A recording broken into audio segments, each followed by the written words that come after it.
এবার ঈদে থাকছে লম্বা ছুটি। কতদিন?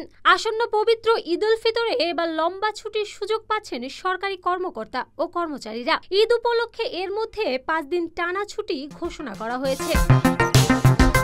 তবে এবার 5 দিনের ঘোষিত ছুটির আগে পরে আছে মহান স্বাধীনতা দিবস, শবে কদর ও সাপ্তাহিক ছুটি। ফলে এবার কার্যত লম্বা ছুটির ফাঁদে পড়তে যাচ্ছে দেশ।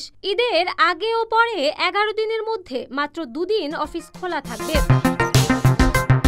দেখা সাপেক্ষে 31শে মার্চ পবিত্র ঈদ উল ফিতর হতে পারে। সম্ভাব্য এই তারিখ ধরেই 5 দিনের ছুটির তারিখ নির্ধারণ করেছে জনপ্রশাসন মন্ত্রণালয়। এই হিসেবে 29শে মার্চ থেকে শুরু হচ্ছে ঈদ উল ফিতরের 5 দিনের ছুটি, অর্থাৎ 29, 30, 31 মার্চ এবং 1 ও 2 এপ্রিল পর্যন্ত থাকবে এই ছুটি।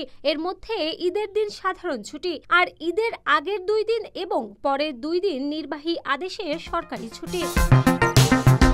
কিন্তু নির্ধারিত ছুটি শুরুর আগের দিন 28শে মার্চ সাপ্তাহিক ছুটির দিন শুক্রবার। একই সঙ্গে একই দিন পবিত্র শবে কদরেরও ছুটি। এই ছুটির শুরুর আগে আবার আছে 26শে মার্চ মহান স্বাধীনতা দিবসের ছুটি। তারপর দিন 27শে মার্চ বৃহস্পতিবার একদিন অফিস খোলা থাকবে। অন্যদিকে ছুটি শেষে অফিস খুলবে আগামী 3রা এপ্রিল বৃহস্পতিবার। তার পরের 2 দিন আবার সাপ্তাহিক ছুটির দিন শুক্র ও শনিবার, অর্থাৎ 26শে মার্চ থেকে 5ই এপ্রিল পর্যন্ত 11 দিনের মধ্যে অফিস চলবে মাত্র 2 দিন, 27 মার্চ ও 3রা এপ্রিল, একদিন ঈদের আগে ও আরেক দিন ঈদের পরে। অতএব এবার থাকছে 11 দিনের লম্বা ছুটি।